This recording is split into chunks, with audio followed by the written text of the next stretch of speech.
There's a kind of silence that only exists after you've lost too much. Not the peaceful kind. The kind that rings in your ears, that fills every corner of your mind until you can't tell if it's quiet or just empty. That's what I came out here for, the silence. Not to escape my life, but to see if I still had one left. It's been 2 years since the fire.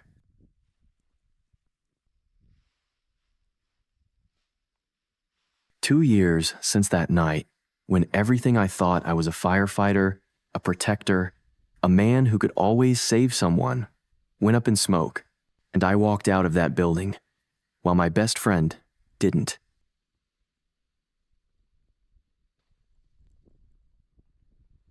People told me I was lucky, but lucky isn't the word you use when you lose your brother in flames. So I came north, to Montana.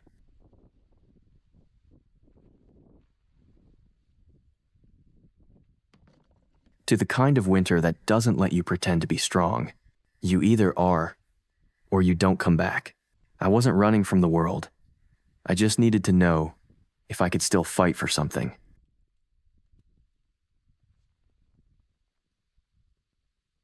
The only thing I brought with me besides a tent, an axe, and my doubts was Koda, 3 years old, German Shepherd, a rescue from a shelter that probably saved me more than I saved him.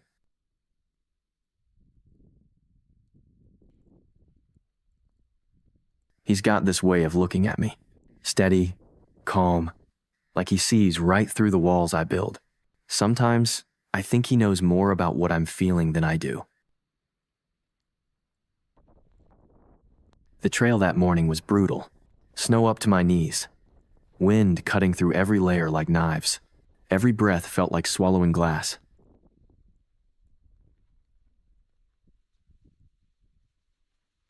But Koda didn't complain. He walked beside me, tail low, head up, eyes fixed forward. Every few steps he'd glance back. Just a quick look, as if to say, I'm still here. You keep going. We walked for miles through the white. No sound but our footsteps. No destination but far enough. And somewhere in that silence, something inside me started to breathe again. By afternoon, the storm had found us. The wind howled through the trees like a living thing. Snow swirled in circles so thick, I couldn't see more than 20 feet ahead. I found a small clearing between 2 old pines, flat enough to set up camp, sheltered just enough to give us a chance. I dropped my pack and started setting up the tent.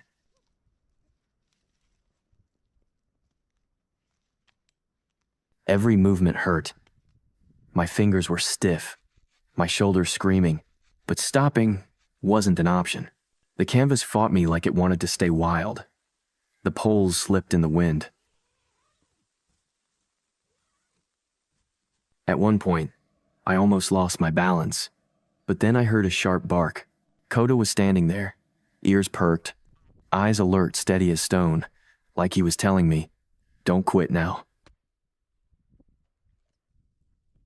That was enough. I drove the stakes deep into the frozen ground.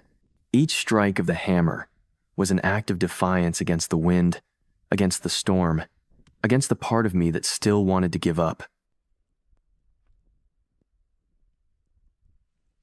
When the last line was tied, the tent stood tall, a small fortress in an endless war of white. Koda pressed his body against my leg, and for the first time that day, I smiled. Inside, the darkness wrapped around us like a blanket. Outside, the wind screamed. But for the first time in a long time, I felt safe. I whispered, "We made it, buddy." He lay his head on my knee. Didn't need to say anything back. That was his way of saying, "We always do." The next morning, the storm was worse. But we were running low on firewood. And out here, no fire means no chance. So I grabbed my axe, tightened my gloves, and told Koda, stay close. The forest was a cathedral of ice, every branch heavy with snow, every sound muffled by the cold. Even my own heartbeat felt distant. I found a fallen pine, half buried under frost. I raised the axe and swung. Thud, crack, echo. That sound sharp. Alive, it woke something in me.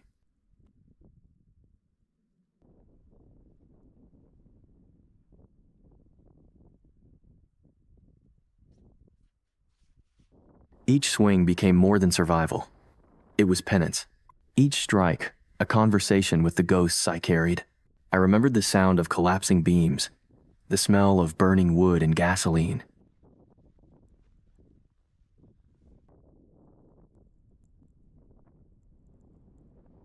The heat that ate through everything but guilt. For years, I blamed myself. If I had gone left instead of right, if I had reached 5 seconds faster, if I had been stronger.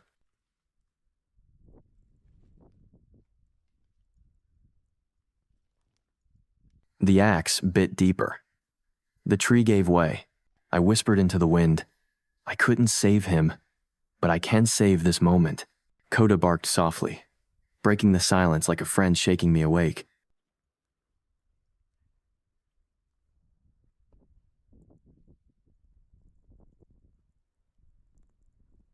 Yeah, I said, smiling faintly. I'm coming back. When I tied the bundle of logs together, he grabbed one end of the rope in his teeth, helping me pull it through the snow. That's the thing about dogs. They don't care how broken you are. They just walk beside you until you remember how to move again.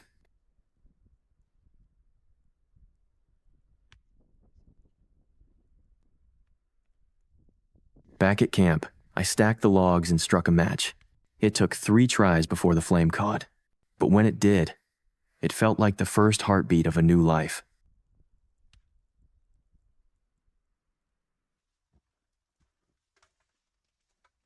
The tent filled with a soft, golden glow. The shadows pulled back. The cold retreated inch by inch. Koda lay close to the stove, his fur shimmering in the light, his eyes half closed, content.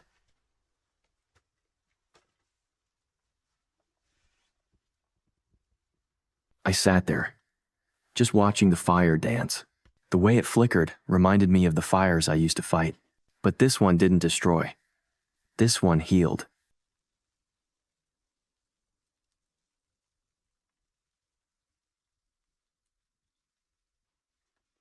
I boiled snow for water, threw in some noodles and dried meat.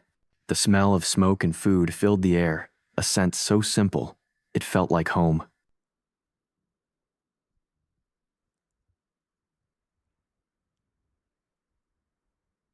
I cut a piece of meat and placed it near Koda. He didn't rush. He waited, looked at me once, then took it gently from my hand. That moment, it wasn't about hunger. It was about trust.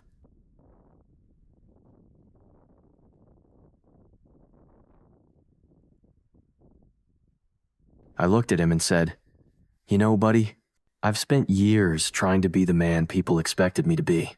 But out here, with you, I just have to be alive."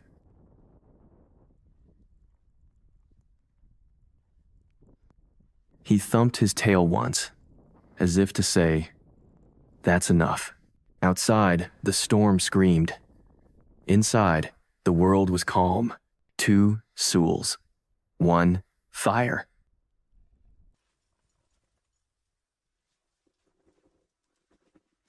Hours later, the wind softened, and the tent glowed like an ember in the snow. I sat cross-legged beside the fire, Koda's head resting on my thigh. I talked not to fill the silence, but because it felt safe to.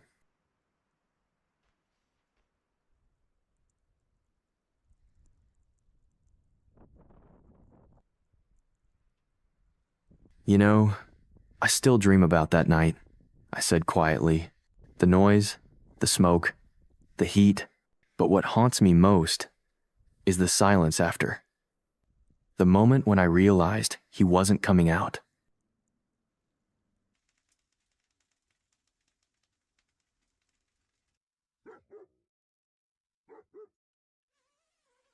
Koda stirred, let out a soft whine like he could feel the weight behind the words. I ran a hand over his fur. "It's funny," I continued.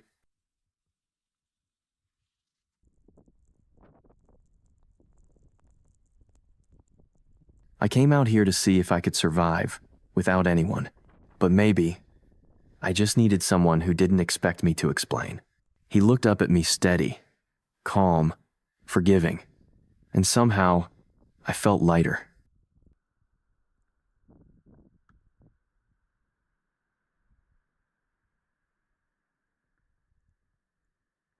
I think dogs understand something we forget, that being present is more powerful than words. That love doesn't need a reason. It just needs to stay.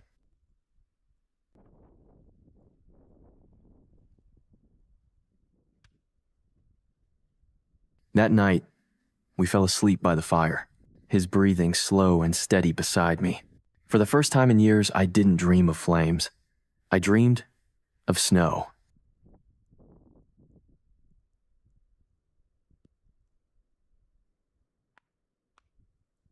When I woke, the storm had passed. The world was blinding white, a clean slate. The air bit at my lungs, but it felt pure, alive.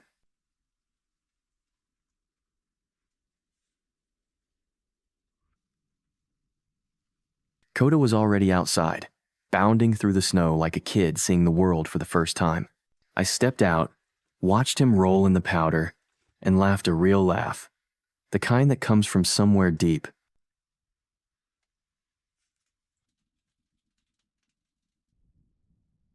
The mountains shimmered in the morning light, and for the first time in years, the silence didn't feel like punishment. It felt like peace.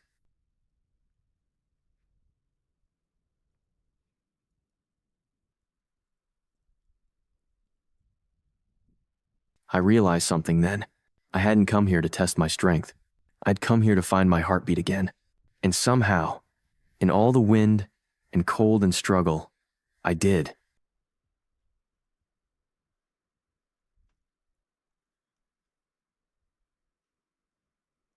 I called out, "Come on, boy.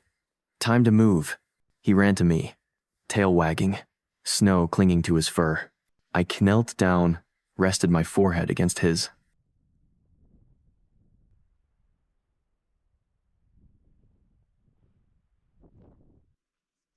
"Thank you, Koda," I whispered, not for saving me, but for reminding me why I wanted to be saved. His tail brushed against the snow. That was his answer.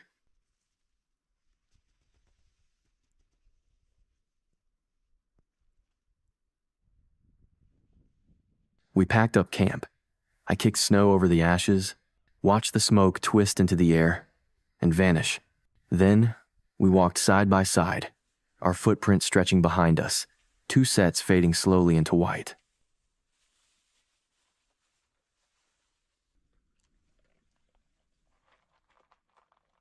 People think survival is about strength. It's not. It's about connection.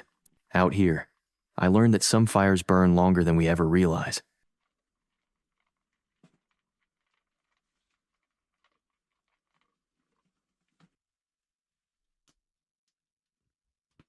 Not the ones in the woods, but the ones inside. The ones kept alive by loyalty, love, and the simple act of staying. Koda didn't just walk beside me through a storm. He carried me through it.